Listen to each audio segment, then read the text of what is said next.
Hello everyone, welcome to Axis institute. मैं हूं अनुराग पांडे और आज के इस लेक्चर में हम बात करेंगे बायोमोलिक्यूल्स के प्रोटीन के बारे में।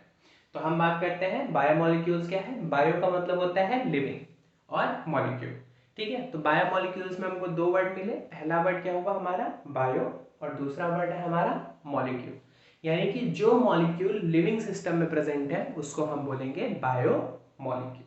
या फिर all the carbon compound that we get from living organism is called biomolecule, यानी कि हमारे लिविंग सिस्टम में, लिविंग ऑर्गेनिज्म में जो भी कार्बन का कंपाउंड प्रेजेंट होता है उसको हम बोलते हैं बायोमोलिक्यूल, है ना। ये बायोमोलिक्यूल जो है वो सारे के सारे बायोमोलिक्यूल मिलकर के एक पूल फॉर्म करते हैं और उस पूल को हम बोलते हैं सेलुलर पूल। इस सेलुलर पूल में ऑर्गेनिक और इनऑर्गेनिक दोनों मॉलिक्यूल्स प्रेजेंट होते हैं, दोनों कंपाउंड देखने को मिलते हैं। ऑर्गेनिक कंपाउंड्स में कार्बोहाइड्रेट, प्रोटीन, फैट, लिपिड और विटामिन प्रेजेंट होते हैं। वहीं इनऑर्गेनिक में हमको सॉल्ट, मिनरल आयंस और वाटर देखने को मिलता है। फिर अब हम बात करते हैं अमाइनो एसिड के बारे में। अमाइनो एसिड का मतलब क्या है, आप देखिए यहाँ पे जो है वो दो शब्द देखने को मिल रहा है। पहला है अमीनो, ठीक है। तो अमीनो का मतलब क्या होगा, presence of amine group which is NH2 group, ठीक है। और दूसरा क्या है एसिड, यानी कि COOH, है ना। तो यहाँ पे हमको दो ग्रुप देखने को मिलेंगे। पहला ग्रुप क्या है अमीन ग्रुप, दूसरा ग्रुप है एसिड ग्रुप। यहाँ पे अमीनो एसिड, इसीलिए हम इसको क्या बोलेंगे amino acids. They are derivatives of methane. कैसे मेथेन के डेरिवेटिव्स हुए, मेथेन का अगर स्ट्रक्चर हम ड्रॉ करेंगे तो मेथेन के स्ट्रक्चर में हमको CH4, वो क्या हो गया मेथेन का स्ट्रक्चर हो गया। लेकिन अगर हम अमाइनो एसिड का सिंपल स्ट्रक्चर ड्रॉ करते तो यहाँ क्या होगा, एक सेंट्रल कार्बन होगा, सेंट्रल कार्बन से जो है वो एक साइड एसिड ग्रुप अटैच होगा और एक साइड जो है वो अमीन ग्रुप अटैच होगा। क्या अटैच होगा, अमीन ग्रुप। और एक वैलेंसी जो है वो हाइड्रोजन और आखिरी जो कार्बन की चौथी वैलेंसी होती है उस पे एक साइड चेन अटैच होगा। तो इसीलिए हम इसको बोलते हैं they are derivatives of methane, यानी कि मेथेन की 4 वैलेंसी है और यहाँ पे भी 4 वैलेंसी जो है वो देखने को मिलेंगी। जहाँ पे पहली वैलेंसी जो है वो फुलफिल करेगा एसिड ग्रुप, दूसरी वैलेंसी पे अमीन ग्रुप, तीसरी पे हाइड्रोजन और चौथी को एक साइड वेरिएबल चेन जो है वो प्रेजेंट होता है ना। तो इसमें जो अमीनो एसिड, हम जो नॉर्मल अमीनो एसिड पढ़ रहे होते हैं, हम नॉर्मल अमीनो एसिड पढ़ते हैं अल्फा, ठीक है। और प्रियोरिटी के बेसिस पे अगर हम बात करेंगे तो एसिड ग्रुप को हम प्रियोरिटी पहली देते हैं, है ना। और फंक्शनल ग्रुप के बाद का जो कार्बन होता है उस कार्बन को हम अल्फा कार्बन बोलते हैं। तो अमीन ग्रुप हमारा जो है वो अल्फा कार्बन से अटैच होता है, जिसकी वजह से इस अमीनो एसिड को हम बोलते हैं अल्फा अमीनो एसिड, है ना। तो हम प्रोटीन का जो यूनिट है ना, अमीनो एसिड क्या होते हैं, अमीनो एसिड जो है वो प्रोटीन्स की यूनिट होती है और प्रोटीन की जो यूनिट है उसमें अल्फा कार्बन, अमीन ग्रुप जो है वो अल्फा कार्बन से अटैच होता है और इसीलिए हम इस अमीनो एसिड को बोलते हैं अल्फा अमीनो एसिड, ठीक है। और इसके साथ ही साथ क्या है, यहाँ पे देखिए अमीन ग्रुप जो है वो बेसिक होता है और COOH ग्रुप जो है वो क्या है एसिडिक है। तो इसीलिए किस नेचर के होंगे, ये जो है वो हमारा एम्फोटेरिक, यानी कि एसिडिक और बेसिक। फिर अब अमीनो एसिड के टाइप्स की अगर मैं बात करूं तो अमीनो एसिड का जो टाइप होता है, अमीनो एसिड के टाइप में हमको टोटल 20 अमीनो एसिड जो है वो देखने को मिलते हैं। और ये 20 अमीनो एसिड, ये 20 यानी कि जो 20 अमीनो एसिड है, ये सिर्फ और सिर्फ R चेन, यानी कि जैसे जैसे साइड चेन यानी कि R ग्रुप जो है वो बदलता जाएगा, अमीनो एसिड जो है वो चेंज होता जाएगा। अगर R ग्रुप H हो जाएगा तो वो हमारा ग्लाइसिन, ठीक है। CH3 होगा तो हमारा हो जाएगा एलानिन और अगर CH2OH हो जाएगा तो ये हमारा फॉर्म कर देगा सेरीन, है ना। तो इस तरीके से जो है वो हम साइड चेन के बेसिस पे जो है वो हमारे पास डिफरेंट अमीनो एसिड जो है वो प्रेजेंट होता है। और इन डिफरेंट अमीनो यानी कि ये जो 20 अमीनो एसिड है इनको हम 4 ग्रुप में जो है वो कैटेगराइज कर देते हैं। पहला नॉन पोलर एंड न्यूट्रल, यानी कि यहाँ पे पोलैरिटी जो है वो एब्सेंट होगी और साथ ही साथ यहाँ पे कोई भी चार्ज जो है वो देखने को नहीं मिलेगा। दूसरा ग्रुप है हमारा पोलर एंड न्यूट्रल, यानी कि यहाँ पे जो है वो एक पोलर ग्रुप प्रेजेंट होगा और नेट चार्ज जो है वो हमारा 0 होगा। तीसरा ग्रुप क्या है हमारा एसिडिक एंड पोलर, यानी कि यहाँ पे एक एक्स्ट्रा एसिड ग्रुप। एसिडिक का मतलब क्या होगा, यहाँ पे एक एक्स्ट्रा एसिड ग्रुप प्रेजेंट होगा जिसकी वजह से इसका नेचर कैसा होगा, एसिडिक। और यहाँ पे बेसिक यानी कि एक्स्ट्रा अमीन ग्रुप है ना। बेसिक का मतलब क्या है, एक्स्ट्रा अमीन ग्रुप। यहीं पे एक बात और डिस्कस कर लेते हैं, एसिड ग्रुप पे चार्ज कौन सा होने वाला है और बेसिक जो अमीनो एसिड है उन पे चार्ज कौन सा प्रेजेंट होने वाला है। तो एक बात बताइए, COOH अगर लिखा है एसिड ग्रुप है, तो एसिड क्या होता है, एसिड के पास टेंडेंसी होती है हाइड्रोजन आयन यानी कि प्रोटॉन आयन को डोनेट करने की, है ना। तो ये क्या करेंगे, हाइड्रोजन आयन को डोनेट कर देंगे और इन पे जो चार्ज आएगा वो निगेटिव आ जाएगा यानी कि COO माइनस। और वहीं पे क्या होता है, ये जो अमीन ग्रुप होते हैं वो एक्स्ट्रा हाइड्रोजन आयन जो है वो एक्सेप्ट कर लेते हैं, इसलिए इनके ऊपर जो चार्ज आएगा वो पॉजिटिव चार्ज आएगा। तो अमीनो एसिड में एसिटिक अमीनो एसिड कैसा होगा, निगेटिव चार्ज और एक्स्ट्रा COOH ग्रुप कंटेन करेगा। और बेसिक ग्रुप कैसा होगा, बेसिक अमीनो एसिड जो है वो एक्स्ट्रा आपका अमीन ग्रुप जो है वो कैरी किए रहेंगे, है ना। और मैं बात करूं तो ये सारे के सारे 20 अमीनो एसिड है, उनको ग्रुप कर दिया गया है non polar aliphatic amino acid, है ना। इनको ग्रुप कर दिया गया है किसमें, non polar aliphatic amino acid में। तो नॉन पोलर का मतलब क्या है, यानी कि यहाँ पे जो है वो किसी भी तरीके की पोलैरिटी देखने को नहीं मिलेगी। तो इसका एग्जांपल क्या है, glycine, alanine, valine, leucine, methionine और आइसोल्यूसीन। ये सारे के सारे क्या हो गए हमारे नॉन पोलर और न्यूट्रल, है ना। यानी कि यहाँ पे जो है वो कोई भी पोलर ग्रुप जो है वो प्रेजेंट नहीं है और नेट चार्ज जो है वो यहाँ पे 0 है। दूसरा ग्रुप क्या है हमारा, पोलर और अनचार्ज, यानी कि यहाँ पे भी जो है वो नेट चार्ज जो है वो हमारा 0 है। और यहाँ पे पोलर यानी कि कोई एक पोलर ग्रुप प्रेजेंट होगा जैसे कि OH ग्रुप, है ना। तो यहाँ पे इसका एग्जाम्पल क्या है, सेरीन, थ्रियोनिन, सिस्टीन और प्रोलीन, एस्पार्टिन, एस्पेराजीन और ग्लूटामिन। ये सारे के सारे क्या हो गए हमारे पोलर अनचार्ज, यानी कि यहाँ पे क्या है, पोलर तो है लेकिन नेट चार्ज जो है वो हमारा 0 है। और साथ ही साथ जो है हम बात करते हैं एरोमेटिक। एरोमेटिक अमीनो एसिड्स में जो है वो हमको 3 नाम याद रखने हैं, कौन कौन सा, फेनिलएलानिन, टाइरोसिन और ट्रिप्टोफैन। फेनिलएलानिन, टाइरोसिन और ट्रिप्टोफैन। अगर हम एलानिन का स्ट्रक्चर देखें तो एलानिन के स्ट्रक्चर में हम देखेंगे कि ये जो हमारा वेरिएबल साइड चेन है उसमें क्या प्रेजेंट होता है, CH3 मिथाइल ग्रुप। और फेनिलएलानिन में क्या है, एक एक्स्ट्रा फेनाइल ग्रुप प्रेजेंट है ना। एलानिन के साथ एक एक्स्ट्रा फेनाइल ग्रुप प्रेजेंट हो जाएगा तो वो हो गया हमारा फेनिलएलानिन, है ना। फिर इसी तरीके से हमको इसमें याद रखने वाली बात क्या है, सल्फर कंटेनिंग अमीनो एसिड। तो सल्फर कंटेनिंग अमीनो एसिड है हमारा मेथियोनिन और cysteine. Sulphur containing amino acid क्या हो गया हमारा, मेथियोनिन और सिस्टीन। इसी तरीके से हम बात करते हैं एसिड ग्रुप कंटेनिंग यानी कि यहाँ पे हम बात करते हैं हाइड्रोक्सिल ग्रुप यानी कि OH group containing amino acid. तो OH group containing amino acid क्या हो गया हमारा, थ्रियोनिन हो गया और सेरीन हो गया। तो हमारे पास क्या है, hydroxyl group containing amino acid क्या है, सेरीन है और थ्रियोनिन है। सल्फर कंटेनिंग अमीनो एसिड क्या है, मेथियोनिन है और सेरीन है। साथ ही साथ याद रखने वाली बात क्या है कि प्रोलीन के पास जो है वो एक इमीन रिंग प्रेजेंट है। प्रोलीन के पास क्या प्रेजेंट होता है, इमीन रिंग प्रेजेंट होता है। और हिस्टिडीन जो कि हमारा बेसिक अमीनो एसिड है, यानी कि यहाँ पे एक एक्स्ट्रा NH ग्रुप देखने को मिलेगा और यहाँ पे एक इमिडाजोल रिंग प्रेजेंट होती है। हिस्टिडीन के पास क्या प्रेजेंट होता है, एक इमिडाजोल रिंग प्रेजेंट होता है। और हिस्टीन कैसा है, पॉजिटिव चार्ज, है ना।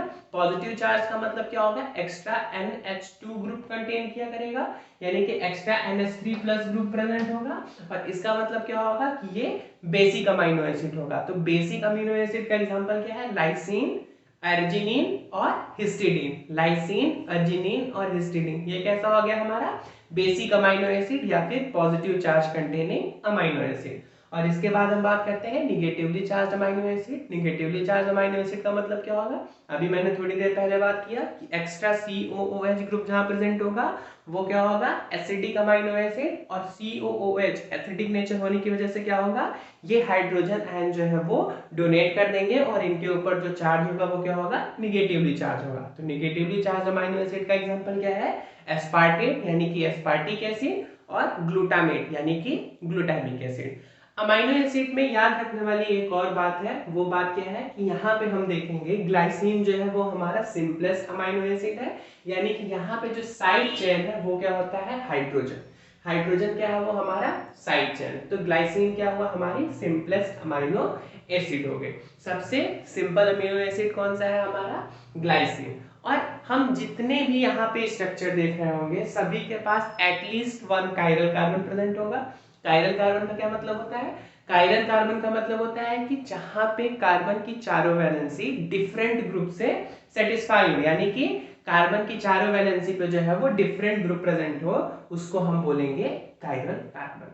All amino acid contains chiral carbon except glycine.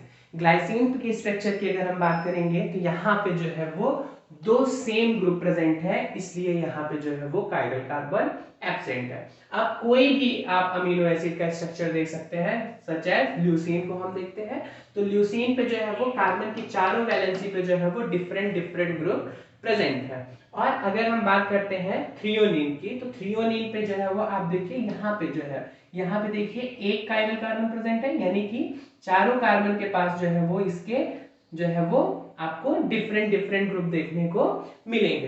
तो यहाँ पे क्या है कायरल कार्बन एटलीस्ट जो है वो एक कायरल कार्बन जो है वो प्रेजेंट होगा। थ्रियोनिन का ही अगर मैं एग्जांपल लूं तो यहाँ पे आप देख रहे होंगे ये जो सेकेंड कार्बन है, इस सेकेंड कार्बन के पास भी जो है वो कायरल टी प्रेजेंट है, यानी कि ये सेकेंड कार्बन भी जो है वो इसके पास भी जो चारों ग्रुप है, कार्बन के जो चारों वैलेंसी फुलफिल हो रही है, वहां पे चारों ग्रुप के पास जो है वो डिफरेंट डिफरेंट ग्रुप जो है वो प्रेजेंट है। तो ये है हमारा अमीनो एसिड के बारे में। यहाँ पे याद रखने वाली बात क्या है, sulphur containing amino acid, sulphur containing amino acid क्या है मेथियोनिन है, और आपका थ्रियोनिन सॉरी सिस्टीन क्या है आपका सल्फर कंटेनिंग। मेथियोनिन और सिस्टीन क्या है आपका सल्फर कंटेनिंग अमीनो एसिड। वहीं थ्रियोनिन और सेरीन क्या है OH ग्रुप यानी कि hydroxyl group containing amino acid है। एसिटिक अमीनो एसिड में आपको नाम याद रखना है एस्पार्टिक एसिड और ग्लूटामिक एसिड। और बेसिक अमीनो एसिड या फिर positive charge containing amino acid में आपको नाम याद रखना है लाइसिन, एस्पेरेजिन और हिस्टीडीन। लाइसिन, एरिजिनिन और हिस्टीडीन ये क्या है आपका positive charge containing amino acid. और इमीन ग्रुप कहाँ पे प्रेजेंट है प्रोलीन, प्रोलीन के पास क्या प्रेजेंट है इमीन ग्रुप प्रेजेंट है। और इमिडाजोल रिंग जो है वो आपको हिस्टीडीन के पास देखने को मिलता है। साथ ही साथ याद रखने वाली बात क्या है aromatic amino acid. Aromatic amino acid में जो है वो आपको देखने को मिलेगा फेनिलएलानिन, टाइरोसिन और ट्रिप्टोफैन। एरोमेटिक अमीनो एसिड में क्या देखने को मिलेगा आपको फेनिलएलानिन, टाइरोसिन और ट्रिप्टोफैन। और मेन यह बात क्या है कि यहाँ पे जितने 20 अमीनो एसिड हैं इन सब के पास जो है वो एटलीस्ट एक कार्बन कायरल कार्बन जो है वो प्रेजेंट होगा। और ग्लाइसिन एक ऐसा एग्जांपल है जहां पे कायरल कार्बन जो है वो प्रेजेंट नहीं होता है। ठीक है, फिर अगर ग्लाइसिन के स्ट्रक्चर के बारे में बात किया जाए तो ग्लाइसिन पे ये जो साइड चेन होता है आर है ना, तो वहां पे क्या प्रेजेंट होता है हाइड्रोजन। एलानिन में क्या प्रेजेंट होता है मिथाइल ग्रुप। सेरीन में क्या प्रेजेंट होता है, सेरीन में ये जो साइड चेन होता है, सेरीन के साइड चेन में अगर मैं बात करूंगा तो सेरीन की साइड चेन में जो है वो आप देखिए वहां पे CH2OH प्रेजेंट होगा। अगर मैं एक अमीनो एसिड का स्ट्रक्चर ड्रॉ करूं, सिंपल अमीनो एसिड का जो स्ट्रक्चर ड्रॉ करते हैं वहां पे एक अमीन ग्रुप प्रेजेंट होगा, एक एसिड ग्रुप प्रेजेंट होगा और एक साइड चेन प्रेजेंट होगा। अगर इस साइड चेन यानी कि R की जगह पे हाइड्रोजन प्रेजेंट होगा तो इसको बोलेंगे ग्लाइसिन। हाइड्रोजन के बाद अगर मेथाइल ग्रुप प्रेजेंट होगा तो इसको हम बोलेंगे एलानिन। एलानिन के बाद क्या है CH2OH है ना, यानी कि यहाँ पे अगर CH2OH प्रेजेंट होगा यानी कि हाइड्रोक्सी मेथाइल ग्रुप अगर प्रेजेंट होगा तो इसको हम बोलेंगे सेरीन। तो और एरोमेटिक अमीनो एसिड क्या है हमारे, हमने अभी थोड़ी देर पहले बात किया एरोमेटिक अमीनो एसिड है फेलिन, एलानिन, टाइरोसिन और tryptophan. Phelan, alanine, tyrosine, tryptophan हमारा जो है वो एरोमेटिक अमीनो एसिड है। वहीं पे aspartic acid, glutamic acid, acetic amino acid है, लाइसिन, हिस्टीडीन और एर्जिनिन ये आपके बेसिक अमीनो एसिड। आई बात समझ में। फिर यहाँ पे हमको एक और फिनोमिना देखने को मिलता है zwitter ion phenomena. Zwitter ion phenomena क्या होता है हैविंग बोथ चार्ज। ठीक है, a compound having both charge on two different functional group but the net charge is 0। तो इसका क्या मतलब है, यानी कि कंपाउंड पे जो है वो सेम चार्ज प्रेजेंट हो, है ना, बोथ चार्ज। तो अगर हम अमीनो एसिड की बात करते हैं तो अमीनो एसिड पे जो है वो हमको दोनों चार्ज देखने को मिलते हैं COO माइनस, यानी कि जो एसिड ग्रुप है वो क्या होता है, एक हाइड्रोजन आयन डोनेट कर देगा और कन्वर्ट हो जाएगा COO माइनस में। और ये जो हमारा अमीन ग्रुप होता है ये क्या करता है, ये इसका एक एक्स्ट्रा हाइड्रोजन आयन ले लेता है और कन्वर्ट हो जाता है NH3 प्लस में। तो यहाँ पे जो है वो हमको दोनों चार्ज यानी कि पॉजिटिव और निगेटिव चार्ज जो है वो दोनों देखने को मिल रहा है। और नेट चार्ज की अगर मैं बात करूं तो यहाँ पे एक पॉजिटिव एक निगेटिव, तो नेट चार्ज कितना है, 0। तो ज्विटर आयन फिनोमिना क्या है, having both charge on different functional group. ये देखिए COOH जो है वो एक डिफरेंट ग्रुप है और NH2 जो है वो आपका एक डिफरेंट ग्रुप है। तो यहाँ पे हम बात कर रहे हैं हैविंग बोथ चार्ज, यानी कि molecule having both charge on different functional group, यानी कि दोनों फंक्शनल ग्रुप भी डिफरेंट होने चाहिए और दोनों चार्ज होने चाहिए, है ना। तो पॉजिटिव चार्ज जो है वो प्रेजेंट है अमीन पे, यानी कि अमोनियम आयन फॉर्म कर देगा, और यहाँ पे COOH माइनस ग्रुप प्रेजेंट है। और जिस पीएच पे यह फिनोमिना देखने को मिलेगा उस पीएच को हम बोलते हैं आइसोइलेक्ट्रिक पॉइंट, है ना। उस पीएच को क्या हम बोलते हैं, उस पीएच को हम बोलते हैं आइसोइलेक्ट्रिक पॉइंट। तो ये ज्विटर आयन फिनोमिना जिस पीएच पे हमको देखने को मिलेगा उस पीएच को हम बोलेंगे आइसोइलेक्ट्रिक पॉइंट। अब इसके बाद हम बात करते हैं बायोमैक्रोमोलेक्यूल्स के बारे में। तो ये जो बायोमैक्रोमोलेक्यूल्स होते हैं ये हमारे क्या मॉलिक्यूल्स हैं, जब कई ढेर सारी सिंपल यूनिट्स आकर के पॉलीमराइजेशन एक्टिविटी के थ्रू एक पॉलीमर लॉन्ग चेन फॉर्म कर लेंगे तो उस तरीके के स्ट्रक्चर को हम बोलेंगे बायोमैक्रोमोलेक्यूल, यानी कि ढेर सारी यूनिट जो है वो यहाँ पे प्रेजेंट होगी। इनका जो मॉलिक्यूलर वेट होता है वो 10,000 डाल्टन से ज्यादा देखने को मिलता है। और इसका एक्सेप्शन जो है वो हमारा लिपिड होता है। लिपिड का जो मॉलिक्यूलर वेट होता है वो 800 होता है, लेकिन इसको हम कंसीडर करते हैं एज ए बायोमैक्रोमोलेक्यूल। तो बायोमैक्रोमोलेक्यूल में क्या है, बायोमैक्रोमोलेक्यूल जो है वो प्रोसेस पॉलीमराइजेशन के थ्रू बनती है, जहां पे पॉली का मतलब होता है मेनी, पॉली का मतलब क्या है, मेनी, और ये मराइजेशन जो है वो मर वर्ड से लिया गया है जिसका मतलब है यूनिट। तो यहाँ पे क्या है, कई ढेर सारी सिंपल यूनिट जो है वो प्रेजेंट होगी और फॉर्म करेंगी एक पॉलीमेरिक स्ट्रक्चर जिसको हम बोलेंगे पॉलीमराइजेशन। ये प्रोसेस क्या है, पॉलीमर बनने का प्रोसेस जो है वो उस प्रोसेस को हम बोलेंगे पॉलीमर। तो कई ढेर सारे मोनोमर्स आएंगे और फॉर्म कर देंगे पॉलीमर, ठीक है। तो ये जो बायोमैक्रोमोलेक्यूल्स में हम बात करेंगे तो बायोमैक्रोमोलेक्यूल्स में हम कार्बोहाइड्रेट्स में पॉलीसेकेराइड्स पढ़ते हैं, प्रोटीन अमीनो एसिड्स का जो है वो पॉलीमर होता है। यहाँ डायग्राम पे हम देख सकते हैं सेलुलर स्ट्रक्चर में स्टार्च क्या है, ग्लूकोज का पॉलीसेकेराइड होता है और आपका रिजर्व फूड मटेरियल होता है प्लांट सेल में। फिर न्यूक्लिक एसिड की अगर मैं बात करूं तो न्यूक्लिक एसिड में जो है वो आपका मेनली डीएनए प्रेजेंट होता है, डीएनए आरएनए ये दो आपके न्यूक्लिक एसिड हो गए। तो न्यूक्लिक एसिड की जो यूनिट होती है उस यूनिट को हम बोलते हैं न्यूक्लियोटाइड, यानी कि कई ढेर सारी न्यूक्लियोटाइड आपस में आएंगी और एक लॉन्ग पॉलीन्यूक्लियोटाइड चेन का फॉर्मेशन करेंगे। उसके बाद अगर मैं प्रोटीन की बात करूं तो प्रोटीन में जो है वो अमाइनो एसिड की कई ढेर सारी स्ट्रक्चर, यानी कि एक साथ कई ढेर सारी अमाइनो एसिड की यूनिट आएंगी और वो एक दूसरे से पेप्टाइड बॉन्ड के थ्रू जो है वो अटैच होंगी और एक लॉन्ग पॉलीमर चेन फॉर्म करेंगे जिसको कि हम पॉलीपेप्टाइड चेन बोलेंगे। और फिर इसी तरीके से लिपिड है, लिपिड क्या होते हैं, वो आपका ट्राई एसिड ग्लिसरॉल होते हैं, यानी कि यहाँ पे जो है वो ट्राइग्लिसराइड, ग्लिसराइड और फैटी एसिड जो है वो मिलकर के आपका लिपिड फॉर्म करते हैं। तो ये स्ट्रक्चर है हमारा बायोमैक्रोमोलेक्यूल की। तो पहला बायोमैक्रोमोलेक्यूल हम पढ़ते हैं प्रोटीन। प्रोटीन क्या है, यहाँ पे आप देखेंगे यहाँ पे आपको जो है वो पेप्टाइड बॉन्ड देखने को मिलेगा। प्रोटीन में हमको पेप्टाइड बॉन्ड देखने को मिलता है और प्रोटीन जो है वो पॉलीपेप्टाइड क्यों बोल रहे हैं, क्योंकि यहाँ पे मोर देन वन, पॉली का मतलब होता है मेनी, यहाँ पे बहुत ढेर सारे पेप्टाइड बॉन्ड का फॉर्मेशन होने वाला है। और प्रोटीन हमारा जो होता है वो हेट्रोपॉलीमर होता है। तो पॉलीमराइजेशन प्रोसेस में अगर रिपीट होने वाली मोनोमेरिक यूनिट सेम होती हैं तो उसको हम बोलते हैं होमोपॉलीमर, और रिपीट होने वाली यूनिट अगर डिफरेंट होती है तो उसको हम बोलते हैं हेट्रोपॉलीमर। आई बात समझ में?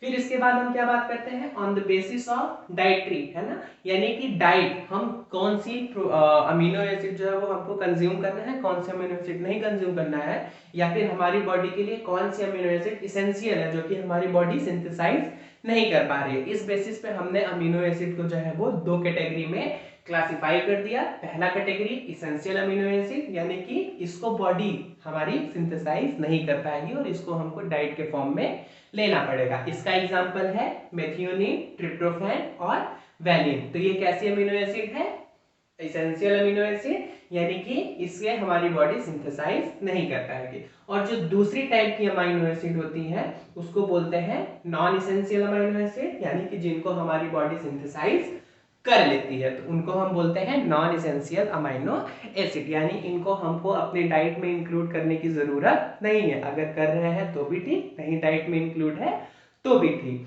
तो इसका एग्जांपल है एलानिन, ग्लूटामिक एसिड और टायरोसिन। ये क्या हो गया, हमारे non essential amino acid. Collagen जो है वो एनिमल किंगडम में जो है वो मोस्ट अबंडेंट प्रोटीन है, और इसी तरीके से दूसरी रुबिस्को प्रोटीन है जो होल बायोस्फीयर यानी कि पूरे बायोस्फीयर में मोस्ट अबंडेंट प्रोटीन है। रुबिस्को का फुल फॉर्म है रिबुलोज बाइफॉस्फेट कार्बोक्सिलेज ऑक्सीजनेज। इसके पास दोनों एक्टिविटी होती है, अगर कार्बन डाइऑक्साइड मिलेगा तो ये कार्बोक्सिलेशन रिएक्शन परफॉर्म करेगा, और अगर ऑक्सीजन मिलेगा तो ये ऑक्सीजनेशन रिएक्शन जो है वो परफॉर्म करेगा। तो रुबिस्को क्या है, हमारा most abundant protein on biosphere. तो बायोस्फीयर पे जो सबसे ज्यादा प्रोटीन पाया जाने वाली है वो क्या है, हमारा रुबिस्को। अब बात करते हैं हम प्रोटीन के स्ट्रक्चर के बारे में। तो प्रोटीन के स्ट्रक्चर के बारे में अगर मैं बात करूं तो यहाँ पे क्या होगा, दो अमाइनो एसिड, है ना, ये आप देखिए यहाँ पे आपको दो अमाइनो एसिड जो है वो देखने को मिलेंगे। हमारे पास एक अमाइनो एसिड है यानी कि ये कार्बन है, एसिड ग्रुप हो गया, अमीन ग्रुप हो गया, और इसके साथ जो है वो हाइड्रोजन, और इसके साथ जो है वो साइड चेन। तो ये हमारा हो गया अमीनो एसिड 1, और इसी के साथ जो है वो हमारा दूसरा अमीनो एसिड होगा, कार्बन हो गया, एसिड ग्रुप हो गया, और हाइड्रोजन के साथ दूसरा साइड चेन हो गया। तो ये हमारे पास जो है वो दो अमीनो एसिड है। ये क्या हो गया, अमीनो एसिड 2। यहाँ पे क्या होगा, इस अमीनो एसिड का, अमीनो एसिड पहले वाला जो अमीनो एसिड है, इस पहले वाले अमीनो एसिड से OH ग्रुप जो है, और इस अमीन दूसरे अमीनो एसिड से हाइड्रोजन, ये क्या होगा, एक वाटर मॉलिक्यूल को रिलीज करा देगा। तो जब ये वाटर मॉलिक्यूल को रिलीज करा देगा तो यहाँ पे ये जो कार्बन है पहले अमीनो एसिड का और दूसरे अमीनो एसिड का जो कार्बन नाइट्रोजन है, यहाँ पे अब एक एक वैलेंसी जो है वो वैकेंट हो गई। ठीक है, तो यहाँ पे जब दोनों के पास एक एक वैलेंसी वैकेंट है तो ये दोनों आपस में बॉन्ड फॉर्म कर लेंगे, और ये जो बॉन्ड फॉर्म होगा यहाँ पे, इस बॉन्ड को हम बोलेंगे पेप्टाइड बॉन्ड। क्या बोलेंगे इसको हम, पेप्टाइड बॉन्ड। और पेप्टाइड बॉन्ड के फॉर्मेशन में जो है वो एक वाटर मॉलिक्यूल जो है वो रिमूव हो जा रहा है, यानी कि ये कैसे रिएक्शन है, elimination of water, water remove हो रहा है, एक मॉलिक्यूल वाटर का जो है ये पेप्टाइड बॉन्ड फॉर्मेशन में रिमूव हो जा रहा है।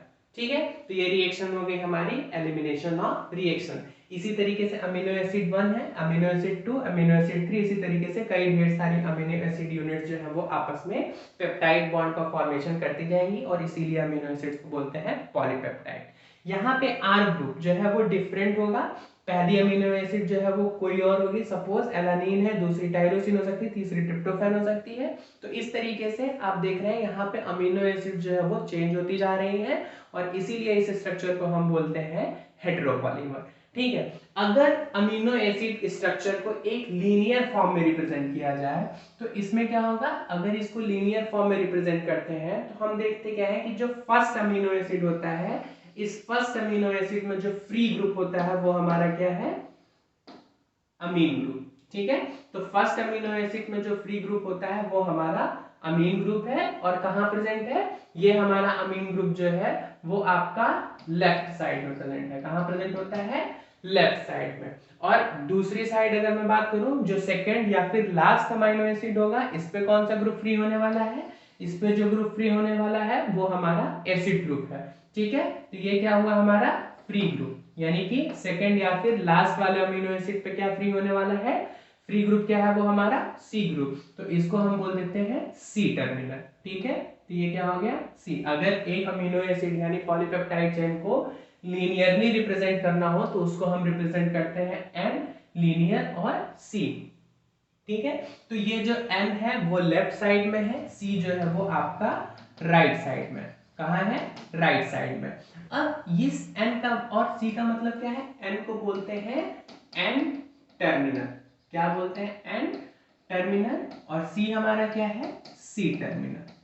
ठीक है, सी टर्मिनल क्या रिप्रेजेंट कर रहा है, free COOH group. N terminal क्या रिप्रेजेंट कर रहा है, फ्री अमीन ग्रुप। और कहां प्रेजेंट है, लेफ्ट साइड पे, और सी ग्रुप कहां प्रेजेंट है, राइट साइड पे। और साथ ही साथ ये क्या रिप्रेजेंट करेगा, एन जो रिप्रेजेंट करेगा वो फर्स्ट अमीनो एसिड। क्या रिप्रेजेंट करेगा, फर्स्ट अमीनो एसिड। और ये सी रिप्रेजेंट कर रहा होता है आपका लास्ट अमीनो एसिड। आई बात समझ में। तो यहाँ पे क्या है, आप देखो यहाँ पे हमको अगर अमीनो एसिड को एक लीनियर फॉर्म में रिप्रेजेंट करना हो तो यहाँ पे हमको दो एंड देखने को मिलेंगे। एक एंड जो है वो एन टर्मिनल है जो कि हमारा लेफ्ट साइड में है, और सी टर्मिनल जो है वो हमारा राइट साइड में है। और इसको सी टर्मिनल इसलिए बोलते हैं क्योंकि यहाँ पे जो है हमको फ्री कार्बोक्सिल ग्रुप देखने को मिलता है। और क्या रिप्रेजेंट करता है, एन, एन रिप्रेजेंट करता है आपका फर्स्ट अमाइनो एसिड, और सी रिप्रेजेंट करता है आपका लास्ट अमाइनो एसिड। तो हमने बात कर लिया अमाइनो एसिड में पेप्टाइड बॉन्ड के फॉर्मेशन पे। अब अगर मैं बात करूं प्रोटीन की स्ट्रक्चर की, तो प्रोटीन का स्ट्रक्चर जो है वो आपको इस तरीके से चार स्ट्रक्चर देखने को मिलते हैं। पहला स्ट्रक्चर जो है वो हमारा प्राइमरी स्ट्रक्चर, यानी कि लीनियर, एक सीक्वेंस में अमीनो एसिड जो है वो एक सीक्वेंस लीनियर, यानी कि एक सीधे स्ट्रेट लाइन सीक्वेंस जो है वो लीनियर, एक सीधी श्रृंखला जो है वो देखने को मिलेंगी। और अगर मैं बात करूं सेकेंडरी स्ट्रक्चर की, तो सेकेंडरी स्ट्रक्चर में जो है वो हाइड्रोजन बॉन्ड की प्रेजेंस की वजह से वहां पे जो है वो हेलिकल स्ट्रक्चर देखने को मिलेगा या फिर प्लेटेड स्ट्रक्चर देखने को मिलेगा, जिसको हम बीटा शीट बोलते हैं। और हेलिकल स्ट्रक्चर जो देखने को मिलता है उसको हम बोलते हैं अल्फा हेलिक्स। फिर बात होती है टर्सरी स्ट्रक्चर की। टर्सरी स्ट्रक्चर में जो है वो हाइड्रोजन बॉन्ड के साथ साथ जो है वो डिफरेंट इंटरैक्शंस प्रेजेंट होते हैं चेन्स के बीच में, जैसे कि हाइड्रोफोबिक इंटरैक्शन हो सकता है, डाइसल्फाइड बॉन्ड का फॉर्मेशन हो सकता है, और साथ ही साथ जो है वो यहाँ पे आप देखिए हाइड्रोजन बॉन्ड भी प्रेजेंट होता है। ठीक है, तो यहाँ पे जो है टर्सरी स्ट्रक्चर में हमको डिफरेंट जो है आप अरेंजमेंट्स देखने को मिलते हैं, डिफरेंट तरीके के इंटरैक्शन देखने को मिलते हैं। इसलिए यहाँ पे जो है वो टर्सरी यानी कि सेकेंडरी स्ट्रक्चर में ही आपको इंटरैक्शन देखने को मिल जाएगा। Hydrophobic interaction, hydrogen bond interaction, disulphide interaction, covalent interaction, तो इस तरीके के इंटरैक्शन देखने को जब मिलते हैं प्रोटीन में तो वो फॉर्म कर देता है टर्सरी स्ट्रक्चर। और बात करते हैं क्वाटरनरी स्ट्रक्चर की, तो क्वाटरनरी स्ट्रक्चर में जो है वो मोर देन 2 पॉलीपेप्टाइड है ना, मोर देन 1 या मोर देन 2 पॉलीपेप्टाइड चेन जो है वो प्रेजेंट होती हैं। और जैसे अगर हम बात करेंगे अपने यहाँ अपने बॉडी में एक प्रोटीन प्रेजेंट होती है हीमोग्लोबिन। हीमोग्लोबिन क्या है, पिगमेंट है, ह्यूमन का ब्लड कलर जो होता है वो हीमोग्लोबिन की वजह से होता है, रेड कलर का। तो यहाँ पे जो है वो 4 सब यूनिट्स देखने को मिलती हैं, 2 अल्फा सब यूनिट और 2 बीटा सब यूनिट। तो प्रोटीन कैसा स्ट्रक्चर हो गया, हीमोग्लोबिन का हमारा क्वाटरनरी स्ट्रक्चर हो गया, यानी कि यहाँ पे मोर देन 2 या फिर मोर देन 1 प्रोटीन सब यूनिट जो है वो प्रेजेंट होंगे। तो ये प्रोटीन का हमारा स्ट्रक्चर हो गया। इसको हम डायग्राम के थ्रू समझते हैं। ये जो लीनियर स्ट्रक्चर है, यानी कि जिस तरीके से पॉलीपेप्टाइड चेन फॉर्म हो रहा है वो एज इट इज मेंटेन रहेगा, तो वही स्ट्रक्चर हमारा हो जाएगा प्राइमरी स्ट्रक्चर। अगर प्राइमरी स्ट्रक्चर में जो है वो हाइड्रोजन बॉन्डिंग प्रेजेंट हो जाएगी और उसका स्ट्रक्चर जो है वो हेलिकल मैनर में अरेंज हो जाएगा या फिर हेलिक्स फॉर्म करेगा, तो इस स्ट्रक्चर को हम बोलेंगे हेलिकल स्ट्रक्चर। ये क्या हो गया हमारा अल्फा हेलिक्स। अगर प्लेटेड स्ट्रक्चर फॉर्म करेगा तो उसको हम बोलेंगे beta sheet, plated beta sheet. और फिर यहाँ पे जो है सेकेंडरी स्ट्रक्चर में ही अगर कई हाइड्रोफोबिक इंटरैक्शन हो गया, डाइसल्फाइड बॉन्ड फॉर्मेशन हो जाएगा, तो यहाँ पे जो है वो टर्सरी सेकेंडरी स्ट्रक्चर कन्वर्ट कर देगा टर्सरी स्ट्रक्चर में। और क्वाटरनरी स्ट्रक्चर में जो है वो मोर देन 2 प्रोटीन्स प्रेजेंट होंगे। आप यहाँ पे देख सकते हैं एक लाइट आपको पॉलीपेप्टाइड चेन देखने को मिलेगी, एक डार्क पॉलीपेप्टाइड चेन देखने को मिलेगी। यहाँ पे भी अगर हम देखें तो क्वाटरनरी स्ट्रक्चर में जो है वो आप देख रहे होंगे यहाँ पे कई डिफरेंट कलर की जो है वो आपको चेन देखने को मिलेंगी। तो वो पॉलीपेप्टाइड चेन जो रिप्रेजेंट डिफरेंट कलर रिप्रेजेंट कर रहा है डिफरेंट तरीके की पॉलीपेप्टाइड को। तो लीनियर स्ट्रक्चर क्या है, प्राइमरी स्ट्रक्चर लीनियर स्ट्रक्चर हो गया। सेकेंडरी स्ट्रक्चर में आप देखो अल्फा हेलिक्स फॉर्म होगा। टर्सरी स्ट्रक्चर में क्या होगा, hydrophobic interaction, hydrogen bond interaction, disulphide bond interaction और कोवैलेंट इंटरेक्शन जो है वो सारे के सारे जो है वो आएंगे। तो टर्सरी स्ट्रक्चर देखने को मिलेगा। क्वाटरनरी स्ट्रक्चर क्या होता है, क्वाटरनरी स्ट्रक्चर में more than one polypeptide chain जो है वो देखने को मिलता है। तो ये हुआ आज का हमारा प्रोटीन। नेक्स्ट क्लास में हम बात करेंगे एंजाइम्स के बारे में। Thank you.